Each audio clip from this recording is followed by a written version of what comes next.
Anjing, Fikri Budiman. Bang Onat. Thank you loh. Gue yang thank you, Bang. Gue thank you lah.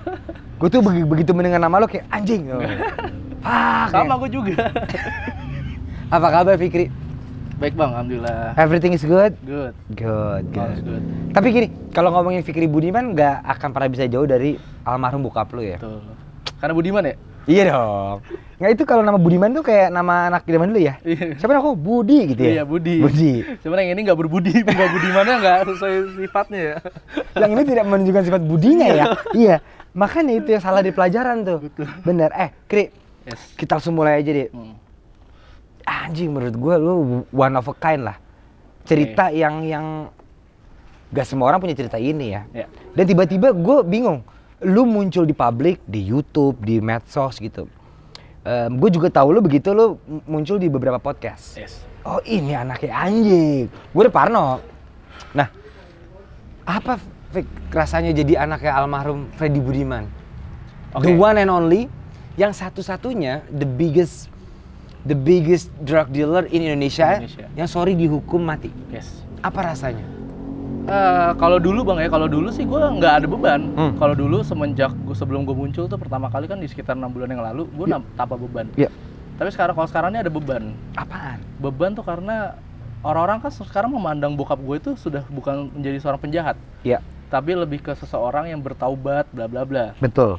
Nah, gue tuh jadi apa ya? Orang-orang menganggap gue tuh gue punya budi pekerti yang baik lah, sifat yang baik, sikap yang baik dan lain-lain gitu.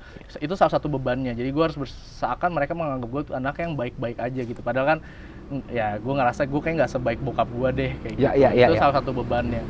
Beban selanjutnya pasti ya kehidupan bokap gue. Ya. Karena bokap gue bandar, banyak lah orang-orang yang mungkin masih kecemplung di bidang itu atau mungkin anak loyalis bokap gue. Itu yang jadi gue beban. Kenapa? Karena mereka mungkin menganggap gue ini akan meneruskan karir bokap gue. Which is emang iya kan? Enggak dong. Which is tidak? Enggak. Gue nggak pernah menyentuh itu, narkoba itu gue nggak pernah menyentuh. Oh, gitu. itu agak unik deh. Kenapa lu tidak tertarik menyentuh itu? Kan easy money, yes. You're fucking rich, lu bisa beli apapun. Kenapa lu tidak tertarik? Kalau gue sih pasti gue lanjutin. Kalau gue ya, kenapa lu mengambil kesimpulan kayak gue nggak lanjutin lah? Karena itu didikan bokap gue dari dulu Bang. Gue tuh lahir tahun 99. Oke. 99, dari tahun 99 sampai gue gede tuh gue tinggal hidup sama bokap gue. Oke. Dari Surabaya, dari Bandung, Surabaya, Jakarta, Bangka Belitung. Dari selama gue hidup sama bokap gue tuh yang mendidik gue bagaimana caranya gue itu tidak menyentuh narkoba. Didikan bokap gue. Bokap gue pernah bilang kayak gini, jangankan kamu memegang narkoba, ngelihat aja kamu nggak boleh. Ini dia ngomong sama lu? Kayak gitu ya, dia ngomong sama gue kayak gitu, dari gue kecil. Jadi gue tuh beranggapan dari dulu narkoba adalah satu hal yang menyeramkan menurut gue. Nah itu didikan bokap gue seperti itu, walaupun dia jelas seorang bandar narkoba. Iya. Nah itu yang menurut gue kayak, oh berarti nih bokap gue mempersiapkan diri gue untuk tidak menyentuh narkoba kayak gitu. Makanya ya itu pendirian gue lah, mungkin gue apapun kenakalan gue pernah ngerasain, tapi narkoba gue nggak pernah sih kayak gitu. Oh itu didikan bokap lo? Dari awal? Dari awal. Dan lu kecil lu dijajalin itu? Pokoknya don't touch drugs, don't touch drugs. Dari gue nggak tahu apa itu narkoba.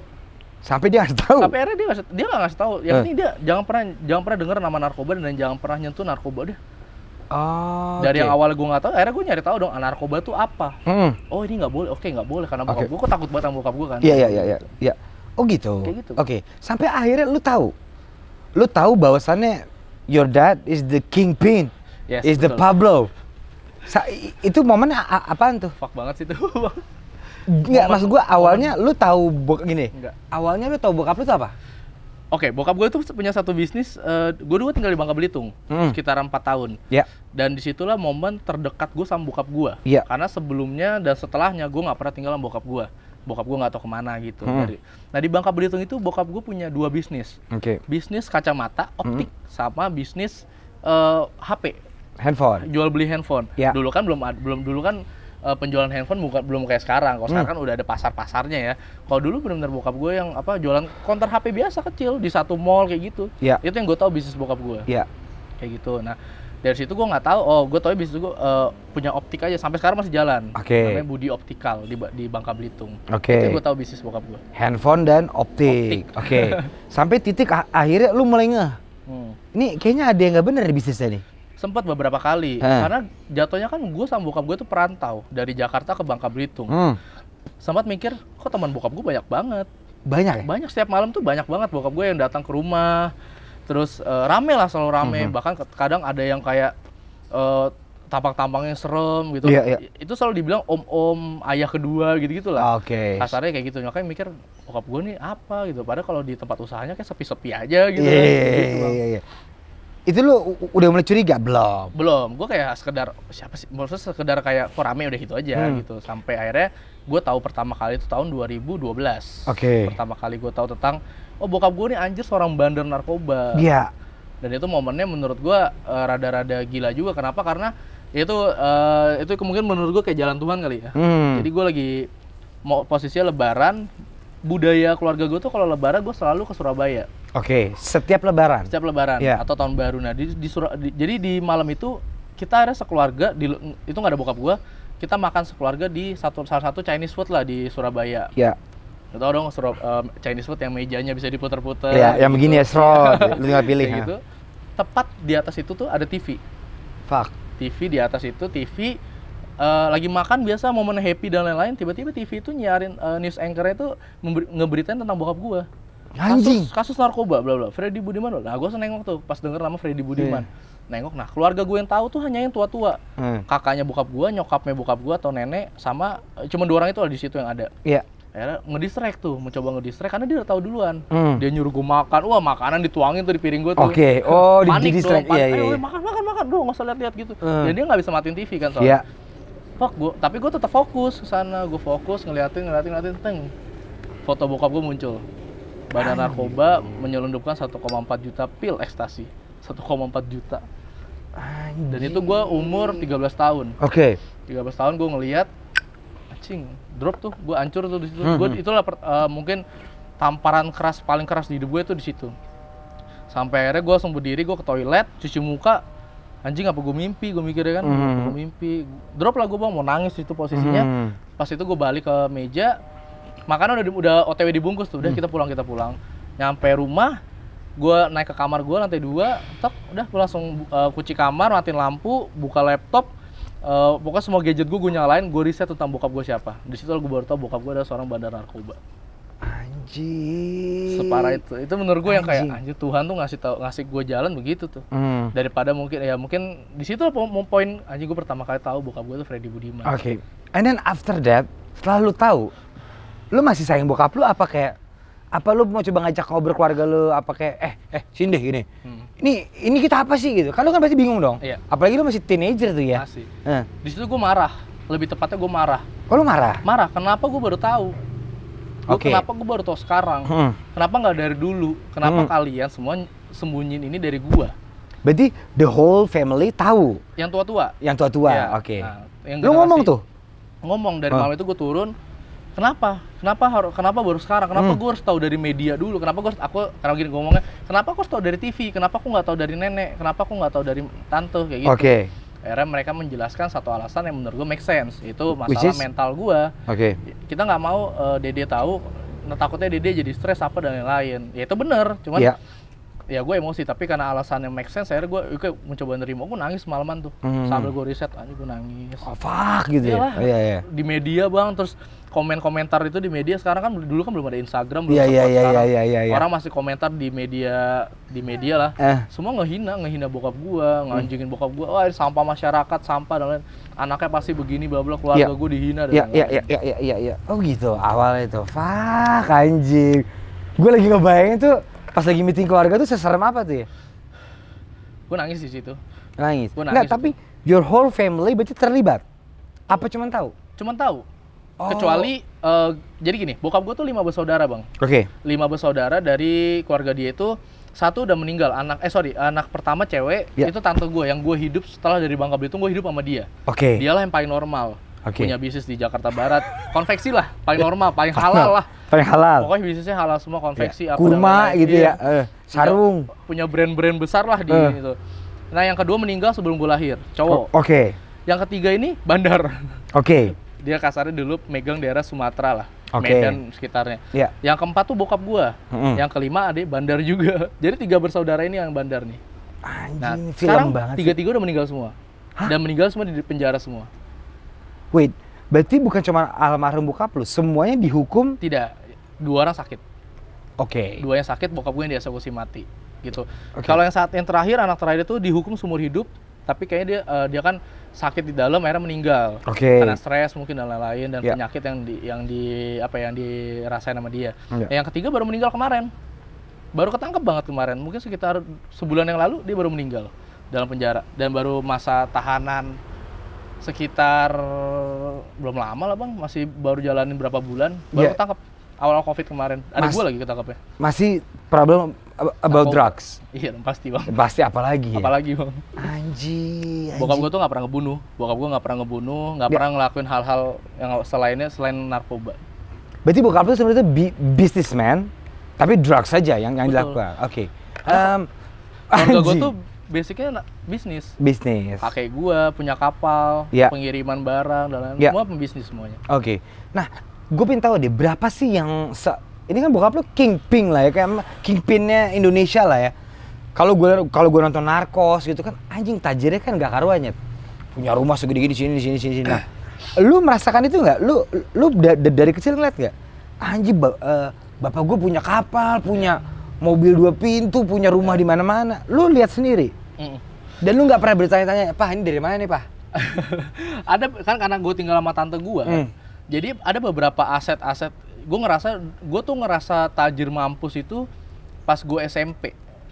SMP tuh umur berapa ya? Umur ya sekitar segitu, tahun 2010-an lah. Gue ngerasa tajir banget karena punya hotel gue di Bali. Anjir. Terus konveksi gue gede banget. Terus juga punya tanah sana sini, rumah di Pondok Indah, di kawasan golf lagi waktu itu kan. Udah tau lah nilainya berapa. Itu gue ngerasa, cuman gue ngerasa waktu itu mungkin bokap gue bisnismen, karena di saat itu setelah gue dari Bangka Belitung, bokap gue itu bilang, kan selalu nelpon setiap minggu, 1 minggu sekali. Dia cuma bilang, "Papa lagi kerja ya, papa lagi usaha dan lain-lain, nanti papa transfer," gitu-gitu aja. Oke, berarti lu dari SMP ke SMA lu merasakan rich? Iya, sampai waktu itu gue pernah ada momen dimana gue perpisahan sekolah SMP, satu angkatan itu gue bayarin hotel di Bali, 1 orang 1 kamar. Anjing. Ini kalau buat teman-teman SMP gue mungkin pasti mungkin ada yang nonton, itu pasti dia jadi saksi hidup gue. Gitu. Anjing. Dia waktu itu kan pada bingung dong, tinggal di mana nih hotel, udah deh hotel gue aja kayak gitu. Iya. Tapi Anda tidak tahu itu duit narkoba ya. Anda tidak tahu itu uang narkoba. Duit haram. Tapi banyak. Tapi banyak sekali. Enggak, tapi akhirnya setelah lu mengetahui itu, lu berdamainya gimana tuh, Fik? Lu sempet telepon nggak? "Pak, ini sore nih, Pak. Lu gini apa ya?" Wah. Jadi setelah gue tahu, kan lu tahu nih. Gue tahu. Gue punya waktu sekitar 6 bulan. Akhirnya gue baru bisa ketemu bokap gue, karena bokap gue itu dari NK. NK itu apa? Nusa Kambangan. Oke. Penjara yang paling ketat lah di Indonesia ya. Iya. Terus 2013 gue baru kesempatan pertama kali gue ketemu bokap gue. Oke. Di BNN, di Cawang. Di situ gue udah nungguin momen itu tuh, nunggu pertama kali. Akhirnya gue bisa ketemu bokap gue. Pas gue ketemu, gue nggak bisa ngomong tapi bang. Langsung nangis meluk bokap gue. Bokap gue udah berubah dari Bangka Belitung tuh kurus. Oke. Sampai akhirnya pas gue ketemu gendut, gede banget badannya. Iya, gue lihat tuh. Gue meluk dia, gue nangis dulu lama. Bokap gue nangis sampai satu ruangan itu petugas-petugas BNN nangis semua kan. Ngelihat pertemuan gue lah pertama kali. Sempat gue nanya, "Kenapa Pak kok bisa sampai kayak gini?" Iya. Gitu. Kenapa? Akhirnya bokap gue cuma ngomong gini, "Papa ngelakuin satu kesalahan di hidup Papa. Papanya udah nyesel. Kalau Papa ceritain dari awal sampai akhir, mungkin Papa akan semakin merasa berdosa di depan Dede. Iya. Yang penting sekarang biarkan Papa yang jalanin, biar Papa bertanggung jawab atas kesalahan Papa. Dan jangan, yang penting Dede hidup tenang, Dede sekolah setinggi-tingginya, setelah itu Dede jalanin bisnis yang halal." Udah, itu doang jawaban bokap gue. Oke. Di BNN itu. Makanya ya udah akhirnya gue mencoba untuk berdamai sama diri gue sendiri setelah itu. Makanya dari situ gue yang ngurusin bokap gue setiap minggu. Gue yang nyamperin ke dalam lapas. Umur berapa? 14 tahun bang. Fuck. Iya umur 14 tahun, berarti umur 14 tahun gue tuh udah, ya sorry ya maksudnya gue udah waktu itu udah nyetir mobil melanggar hukum lah ya. SIM apa dan lain. Ya gue kalau masuk penjara, bawain bokap gue makanan dan lain-lain. Dari situ lah, dari 2013 sampai 2016. Anjing. Iya. Wah, fuck. Oke. perasaan lu begitu lo nonton TV atau baca berita, your dad dapat death penalty. Apa tuh rasanya tuh? Aduh. Fakta. Masalahnya bokap gue itu sampai detik terakhir pun masih optimis dia tidak akan dihukum mati. Kenapa? Oh, gue nggak tahu alasannya, Bang. Karena gue tahu tuh bokap gue udah mau dihukum mati dan udah seumur hidup. Tapi bokap gue tuh setiap kali gue mencoba, gue nggak berani nanya sama bokap gue. Tapi bokap gue tuh selalu memberikan semangat buat gue kayak tenang. Beberapa tahun lagi papa udah keluar. Beberapa tahun lagi papa udah keluar. Anjing bapak banget tuh. Selalu tenang. Dede sekarang umur berapa? Umur 14 tahun. Berarti Dede mungkin nikah umur 25 atau sampai 30. Dia bilang, oh papa udah keluar kok itu. Kayak gitu. Terus? Padahal dia udah tahu dia mau dihukum mati. Oke. Jadi gue ngerasa tenang. Setiap gue ketemu tenang terus. Walaupun akhirnya jadi pahit. Karena gue ngerasa gue punya satu harapan bokap gue akan keluar. Pada akhirnya bokap gue dieksekusi mati. Oh shit. Lu accept nggak? Ternyata kayak anjing. Sorry, bokap gue di death penalty lagi gitu. Do you think it's fair? Dulu enggak, Bang. Enggak? Dulu enggak banget. Kenapa? Karena gue nggak tahu apa alasannya. Apa alasannya bokap gue harus dihukum mati. Seumur hidup tuh menurut gue sudah cukup menjerakan bokap gue. Karena di tahun 2013, bokap gue tuh udah nggak nyentuh narkoba, Bang. 2013? 2013. That's it? Udah tidak pernah menyentuh narkoba. Dia sudah menunjukkan dari yang mungkin berandal. Kalau misalnya di media kan kelihatan tuh dari yang mungkin kemeja putih, rambut kelimis ke belakang, mafia banget lah ya. Gangster banget. Belum dilihat tuh kalau misalnya kan ada tato kan bokap gue full. Setelah 2013 itu bokap gue kan pakai baju Islam, numbu jenggot, udah benar-benar muslim. Iya. Dan itu udah nunjukin kalau bokap gue tuh udah berubah, tapi tetap masih harus dieksekusi mati. Menurut lu alasannya kenapa tuh? Why government choose that shit? Ya mungkin berarti menurut gue pribadi ada beberapa pihak yang bersangkutan dengan bokap gue aja menurut gue pribadi. Oke. Yang mungkin orang-orang takut sama bokap gue gitu, bukan karena kasusnya menurut gue pribadi. I know. Gitu. Takut banyak yang terbongkar. Mungkin seperti itu. Ya gue nggak, ya kalau secara media yang gue lihat ya, banyak yang bersangkutan sama bokap gue. Iya. Enggak, tapi pada akhirnya lu berani speak up ya soal your dad. Walaupun mungkin enemy-nya 60. Fanatismenya 40 gitu. Kok pada akhirnya kayak anjing gue speak apa? Gue anaknya, I'm proud of it, gue bangga. Even yang dilakukan bokap gue itu nggak benar, tapi pada akhirnya gue ngeliat lu kayak you proud. Ya, apa tuh penyebabnya? Kalau mungkin sebelum gue jelasin, ini kan terdengar bullshit menurut gue. Lu bakal dengar ini bullshit. Tapi kalau gue pribadi, pada saat itu adalah gue mau berbicara tentang kehidupan, Bang. Kayak gue ngerasa orang-orang ini banyak banget yang ngerasa hidupnya berat banget.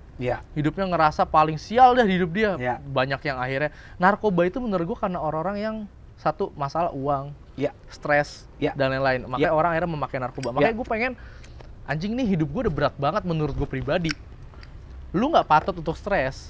Nah ini makanya gue berbagi cerita bahwa ada orang yang hidupnya berat banget dan akhirnya bisa survive. Itu gue. Nah itu awalnya niat gue seperti itu. Walaupun akhirnya banyak orang yang beranggapan banyak lah ya namanya netizen ya, banyak yang beranggapan ini pansos nih, ini nih bla bla bla bla bla bla. Ya udah biarkan. Cuman ada banyak banget kok orang yang akhirnya jadi menghargai kehidupan mereka kayak gitu. Karena cerita gue pribadi. Banyak yang akhirnya terinspirasi dari cerita gue pribadi kok gitu. Ya gue nggak ngerasa menyesal gitu, itu aja sih. Bang. Tapi lu sama sekali tidak interesting to selling the drugs, baby. Siapa sih yang nggak tertarik, Bang? Iya. Ya kan lu nggak capek, duit banyak ngalir, siapa yang nggak mau? Ya gue bukannya ada tertarik ya, cuman mikirnya sempet lah kalau gue ngerasa anjing ini apa gue ngajarin bokap gue ya pas gue lagi struggle lah di dunia perkuliahan. Cuman akhirnya yang mematahkan niat gue itu karena omongan bokap gue dulu dari gitu kecil. Iya dari kecil, karena jangan pernah nyentuh narkoba, ya akhirnya gue nggak berani gitu loh. Secara langsung sebenarnya bokap lu tidak ingin lu kayak dia gitu kali ya. Udah biar gue aja. Lo bayangin kayak misalnya hewan aja tuh ya, entah semut, entah lebah, biasanya tuh kehilangan ratunya, mereka tuh segera mungkin mencari ratu yang baru. Nah itu mereka anak buah bokap gue masif. Masif dan tidak terlihat. Beda sama ceritanya premanisme ya. Premanisme kan kelihatan, oh ini anggotanya ini, oh ini anggota ini. Kalau mereka tuh kan kelihatan, oh gue butuh bos baru. Akhirnya fokusnya ke gue. Gitu, makanya penjagaan mereka pun sampai sekarang, gue merasakan ya masih masif sampai sekarang. Pada akhirnya it's a bit sad menurut gue. akhirnya bokap lu kena death penalty. You sad about that? Lu sedih nggak? Kacau bang. Oke. Kacau lah bang. Kacau lah ya. Gimana caranya? Ya kita sama-sama punya ayah ya. Iya banget. Kebayang nggak sih misalnya kita tahu kapan orang yang kita sayang itu pergi, harinya, jamnya dan lain-lain. Hancur bang. Nggak itu, dan itu gue ngerasa kayak anjirnya apa gue mimpi ya. Kayak gitu yang gue rasain, hancur. Oke. Jadi ya momen paling hancur gue 3 hari pas pertemuan sama bokap gue itu paling hancur sih gue. Oke. Tapi the worst part adalah even almarhum bokap lu udah nggak ada gitu ya. The drugs is never stop, man. Itu dia. Itu gue pernah speak up di YouTube gue sendiri. The drug is never stop. Jadi apa tujuan hukum mati? We don't blame your dad gitu ya. Maksud gue kayak oke, bokap lu udah nggak ada. Yeah. The kingpin yang paling pimpinan paling mungkin satu-satunya kena death penalty. Tapi sampai detik ini kita juga tidak melihat, masih banyak-banyak aja gitu. Betul. Kalau opini lu sebagai anaknya deh. Nah, gue malah jadi berpikir bahwa hukuman mati ini untuk apa? Ya. Jadi apa tujuannya gitu? Kalau memang hukuman mati untuk meredakan peredaran narkoba, ya ini salah satu, bokap gue udah dihukum mati. Iya. Nggak akan ada yang sebesar bokap gue. Itu bokap lu satu-satunya ya? Iya. Drug dealer terbesar internasional. Karena barangnya tuh udah keliling Asia dulu baru masuk Indonesia. Oke. Dan sekarang narkoba tetap gampang, gue rasa. Iya. Mungkin kalau gue ngerasa sekarang gue mau gila, gue bisa dapetin narkoba sekarang gue dapetin. Segampang itu. Menurut lu kenapa? Kenapa setelah tidak ada almarhum Freddy Budiman yang katanya terbesar, the biggest kingpin Pablo Escobar Indonesia, nggak kelar juga tuh masalah narkoba? Ada aja. Ya karena mungkin kita ke tiap gang juga nanya ada. Iya. Menurut gue karena sistemnya bang, mungkin menurut gue sih sistem yang harus diperbaiki, bukan tentang hukuman mati. Ya. Orang udah nggak takut tentang hukuman mati. Ya. Karena kan yang dihukum mati hanya bandar-bandar besar. Ya. Bandar-bandar kecil tidak dihukum mati. Masih ada proses rehabilitasi kok. Ya. Masih ada proses mungkin di penjara beberapa tahun kok dengan habis itu mendapatkan keringanan bla bla bla. Ya. Itu yang harus diperkuat dan satu hal. Di penjara, apakah di penjara tidak bisa menggunakan narkoba? Bisa. Iya kan? Bisa. Banyak sekali kasusnya. Banyak. Pertama bokap gue lah. Gue ngambil contoh bokap gue. Ya. Bokap gue mendirikan pabrik sabu di dalam narkoba. Oke, and you know that? Ya, di media sudah ada ya. Di media sudah ada. Ya. Ya itu salah satu menunjukkan bahwa apakah penjara itu kan sebenarnya proses apa ya? Proses pencucian orang dari negatif ke positif. Seharusnya kan kayak gitu. Iya. Coba kalau di dalamnya negatif, gimana cara bisa merubah hidup seseorang gitu? Oke. Dan banyak stigma adalah kayak ya kalau makin di penjara ya makin lebih gampang. Iya. Iya dong. Nah, karena kan kalau diumum ketangkap masuk penjara. Iya. Itu kan kayak udah final episode tuh ya. Ternyata menurut gua dan berita semenjak bokap lu udah nggak ada, mohon maaf, sama-sama aja dah. Sama-sama aja kan? Kalau menurut gua iya. Maksud gua malah ke atas stigma orang kakak yang udah dari bandar-bandar di penjara lebih enak, lebih gampang, lebih ini gitu ya. Itu. Jadi kan maksudnya hukuman mati ini bukan menjadi solusi yang terbaik. Setuju gua kalau itu. Iya kan, bukan menjadi solusi yang terbaik. Mungkin bener. Seharusnya kalau gue pribadi, banyak lah yang akhirnya ngasih berpendapat bahwa bokap gue seharusnya bisa jadi aset. Ya, aset pemerintah untuk memberantas narkoba, bukan dihukum mati. Ya. Tapi kenapa bokap gue dihukum mati? Biarkan netizen yang menjawab tuh berarti kan. Iya. Jangan kita lah ya. Jangan kita yang jawab. Kita kayak gue juga pernah nonton film judulnya American Gangster yang main Denzel. Tahu gue tuh. Iya kan? Mas gue dia juga malah gue ngefans lagi sama Denzel. Anjing gue juga lagi. Iya, dia kan banyak aktor luar negeri pun ngefans sama Denzel. Gila, mas gue dia juga pas masuk penjara justru dia menjadi informan dan benar-benar memberantas. Bukan death penalty gitu ya. Betul. Justru death penalty ini menurut lo apa jangan-jangan ada sesuatu yang lain yang kita nggak tahu ya? Itu ya gue pun nggak tahu juga. Cuman kan padahal harusnya bisa jadi aset pemerintah untuk memberantas narkoba. Karena menurut gue pribadi narkoba ini dari internasional sampai detik ini gue belum pernah denger lagi yang dari internasional. Tapi kan pasti ada dari luar negeri karena Indonesia kayaknya belum mampu untuk memproduksi narkoba secara lokal gitu karena masih mengimpor. Impor jadi China, Malaysia, bla bla bla ya. Dan yang gue tahu dari bokap gue itu setelah keliling-keliling negara, kenapa harga di Indonesia paling mahal? Karena Indonesia negara terakhir. Maksudnya negara terakhir? Jadi katanya narkoba itu startnya dari Cina. Keliling tuh harga naik, keliling negara harga naik sampai akhirnya di Indonesia. Ini sih dia tahu dari bokap gue nggak tahu kebenarannya ya. Gitu. Tadi kira saya bandar ya, habis ini habis itu ditangkap kocak juga. Oke, lu berarti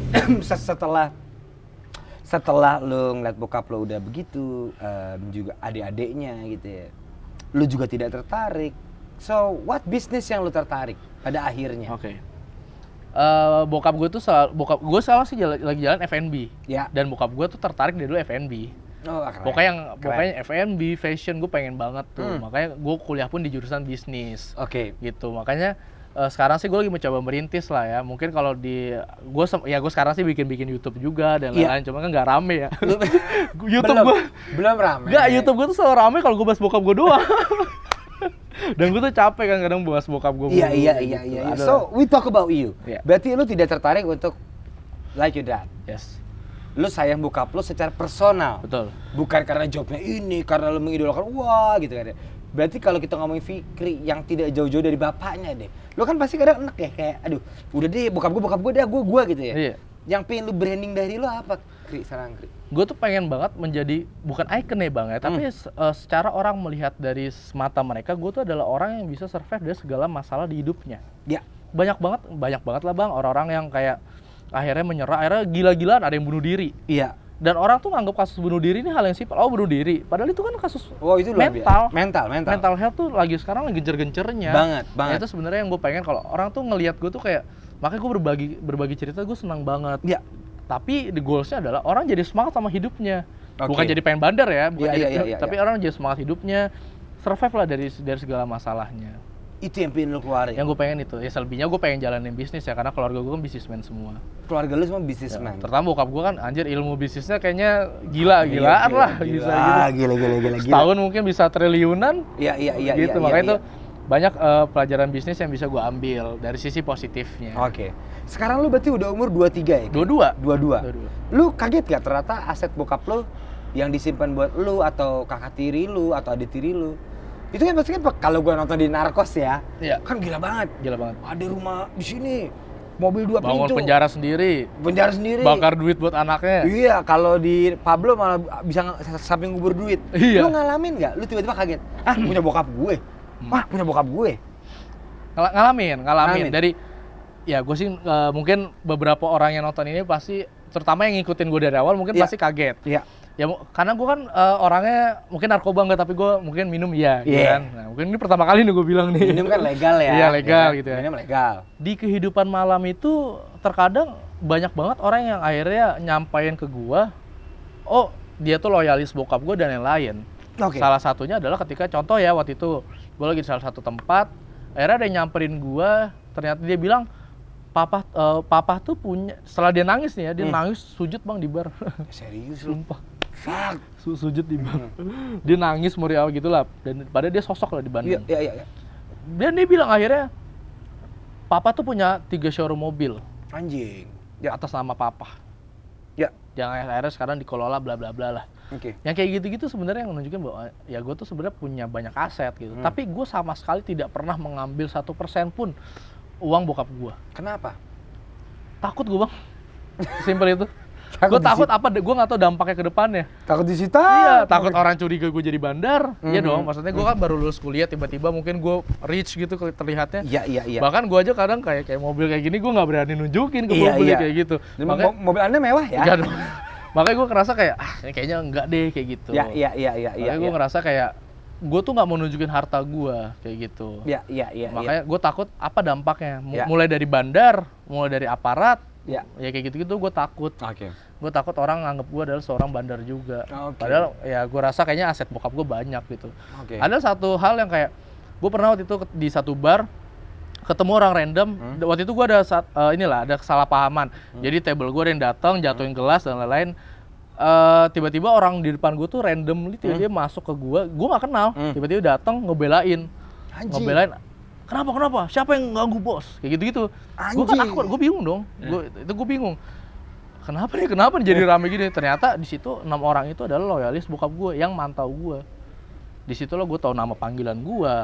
Di situ lo gue tahu tentang segitu hebatnya link bokap gue gitu.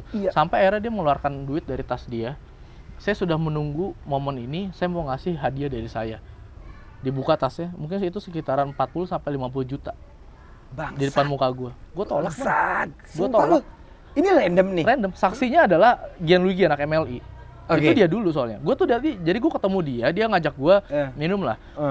Gue baru datang jam 1 karena gue habis beres bikin konten di YouTube gue. Jam 1 gue lihat dia dari awal dia udah hormat sama gue, terus gue mikir mungkin dia nonton YouTube gue atau yang lain, atau sekedar fans bokap gue. Ternyata enggak, gitu. Ternyata itu loyalis bokap gue. Setelah gue nolak, dia akhirnya maksa apa? Dia tolong terima kalung emas saya, ini 10 juta, dia bilang. Anjing. Gue tolak. Ini random, dan itu tuh selalu berjalan yang kayak gitu. Lu lagi minum nyantai, tiba-tiba tuh ada yang datang, ini 40 juta, ini 50 juta, ada yang kasar sekecil-kecilnya paling 5 juta lah, karena mereka nggak mungkin ngasih gue sejuta. Minimal 5 juta lah, tak 5 juta. Tapi nggak pernah gue terima, Bang. Oke. Dan uang gue nggak banyak, bisa dicek lah rekening gue lah ya, nggak banyak. Cuma gue nggak berani aja ngambil duitnya, gitu. Lu takut kena some problem lah ya? Iya, gitu. Anjir. Cerita lu bener-bener kayak film ya, nyet. Film abis. Kayak gitu. Makanya gue kadang takut dikira orang bohong. Gue takut orang tuh nganggep gue, anjing nih, banyak lah ya di media tuh orang-orang yang melebih-lebihkan cerita. Nah gue takutnya tuh orang nganggep gue, anjing nih orang ngelebih-lebihin doang. Ya akhirnya makanya gue selalu bilang kan, ini saksinya, ini saksinya, ini saksinya. Iya. Biar kan kalau mau dia cerita, ceritain aja. Gitu. Kalau lu kayak nggak bakal bohong deh. We know you're fucking dead, bro. It's a gangster. Tapi kan kalau namanya gue ngerasa itu kan pasti anjing. Kalau gue lah ibaratnya gue jadi netizen yang nonton orang cerita punya gue ngerasa anjing lebay nih orang. Cuma nyatanya nggak kayak gitu. Emang itu realnya gitu loh. Gue berani bersumpah lah atas cerita-cerita yang gue sampaikan. Iya. Ah shit, nah keren banget cerita lo. Oke, Fik. Kalau lu bisa ngulang waktu deh, apa pengen lu ulang, Fik? Waduh. Ya gue pengen banget kalau bisa ngulang waktu lebih jauh ya. Gue bakal ngasih tau bokap gue. Kayak udah. Jangan jadi seperti ini. Oke. Karena papa ngelakuin hal ini, gue jadi susah. Oke. Bukan dari segi ekonomi. Iya. Tapi gue jadi susah, gue nggak punya siapa-siapa. Iya. Gue terpisah sama nyokap gue 17 tahun. Kenapa? Dari lahir sampai gue tua 17 tahun. Menurut gue udah segitulah dia 17 tahun. Terpisah karena gue diculik kan dulu.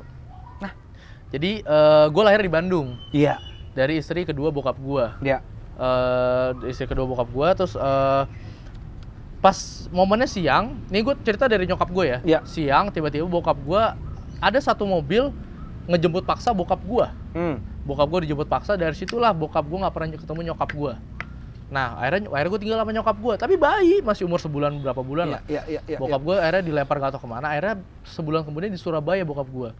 Akhirnya dari Surabaya bokap gue nelpon, nanti ada tim yang bakal bawa aku, Dede, panggilan Dede. Dibawalah gue dari Bandung ke Surabaya. Dari situlah gue nggak pernah ketemu nyokap gue. Terpisah secara kayak gitu, Bang. Secara seperti itu, terpaksa terpisahnya. Dan sampai akhirnya dulu gue ngira istri ketiga bokap gue tuh ibu kandung gue mikirnya. Anjir. Gue sempat mikir itu, ternyata bukan. Gue nangis dulu pas dibawa dari Bangka Belitung ke Jakarta, kan gue dibawa paksa. Gue nangis, ternyata akhirnya kasih tau nenek gue, itu bukan mama kandung kamu bukan itu. Anjing, Fik, hidup lu anjing, Fik. SD bang, kayak gitu. Itu SD kelas 5. Ya. Itu bukan ibu kandung lu. Ibu kandung lu ada di mana? Kita juga nggak tahu di mana. Padahal dia tahu, nenek gue tahu lah di Bandung.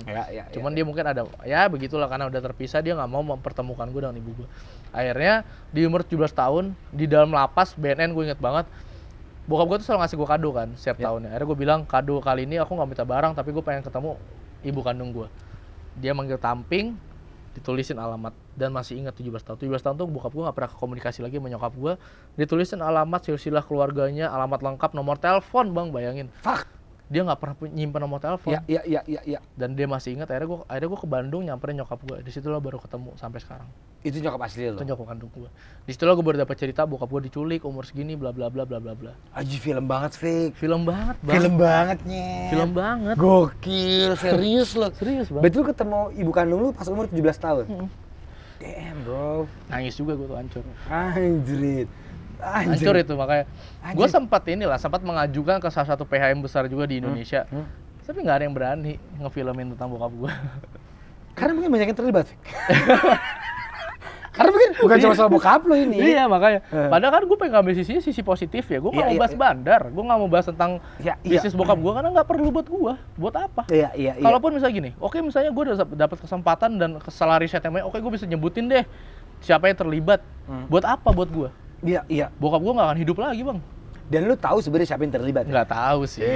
Nggak tahu sih. Pertanyaan yang jangan anda jawab, ya kan? Nggak pernah gue jawab. Tapi iya sih, gue akan bantu lo deh buat di film kan ini gokil sih. Iya, Bang. Ya cuma kan lo harus menyebutkan siapa yang terlibat dong. Iya, harus. Ya, cuma mungkin disamarkan. Disamarkan. Pablo Escobar juga narkos juga ditulisin kok. Film ini sudah dilebih-lebihkan untuk... Sebut saja namanya Hengki, Markus, nama palsu Benny gitu ya. Iya, Benny. Iya. Anjing keren banget, Fik. Keren banget. Oke, Fik, kita ngomongin lu sekarang berarti lu udah rilis dong. Lu udah enggak. Ya lu udah bercerita, lu udah kayak ya udahlah, fuck it. Iya. Gue Fikri Budiman, gue akan jalanin hidup gue. Jadi bokap gue udah nggak ada. I'm so sorry. Kenalin gue sebagai Fikri. Betul. Which is you're not a drug dealer. Yes. You are a businessman now. Yeah. Lu punya banyak bisnis F&B. Yeah. Lo mau bikin klub di Bandung. Lo mau bikin usaha yang emang lu banget. Yeah. Dan enggak gue pernah deh. Lu sempet bete nggak kalau diembel-embelkan? Oh, anaknya Fikri Budiman nih. Gitu. Itu yang bikin gue ya speak up kan. Oke. Dulu zaman kampus gue nggak pernah ngomong. Gue nih anak ini loh, nggak mungkin fuck banget, aneh freak banget nggak sih kayak. Tau gak bokap gue? Tapi kan biar pada takut. Akhirnya enggak, gue tapi mereka tuh kan merespek gue karena gue organisator dari kampus. Gue organisasi banget. Nah, disitulah gue keras. Jadi, tapi omongan mulut, karena foto gue tersebar bang. Foto gue tuh tersebar setelah bokap gue dieksekusi. 1 hari setelah itu foto gue tersebar, foto terakhir bokap gue. Mungkin bisa di-insert lah dari Google. Karena gue foto gue bertiga, akhirnya orang pada tahu. Cuman orang nggak ada yang berani speak up sama gue. Oke. Lu anak ini ya, nggak ada yang berani. Oh. Gitu. Akhirnya gue capek kan, karena akhirnya digosipin. Gue denger, bang kemarin ada yang ngomongin abang gini bang kemarin deh. Akhirnya udah gue speak up aja lah, biar orang tahu aja. Toh juga nggak ada efek buruknya buat gue, kayak gitu. Lu speak up akhirnya? Akhirnya speak up tuh di channel yang lain lah. Gitu. Alhamdulillah ternyata trending juga kan di YouTube waktu itu. Trending di YouTube berapa lama, terus viewsnya juga sekarang udah OTW 5 juta. Jadi ya banyak yang orang jadi banyak tahu. Udah biarin deh. Iya. Pada takut nggak Fik akhirnya sama lu sekarang? Cewek sih. Nah, gue jadi anjing nih, gue jadi susah banget nyari cewek. Ini kita ringanin lagi di sebelum penutupan. Akhirnya lu nyari cewek gimana?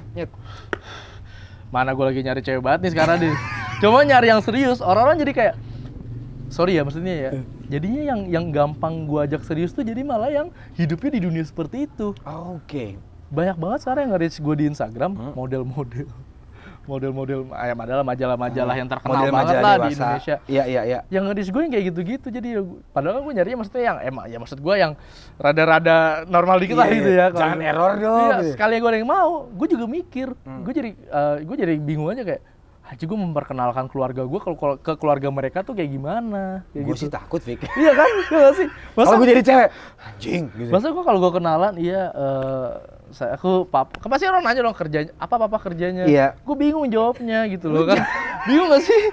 Lu kalau gak ini bisa dia nih, bisa kita pacaran, gue kenalin gimana? Ya kan bapaknya dia nanya dong bapak ibunya. Iya. Anda siapa ya? Gitu. Nah, Fikri Budiman. Oke, Budiman. Saya pernah denger tuh. Ya, kalau misalnya nggak pernah pasti nanya, papa kerja apa? Bandar narkoba. Ya kan?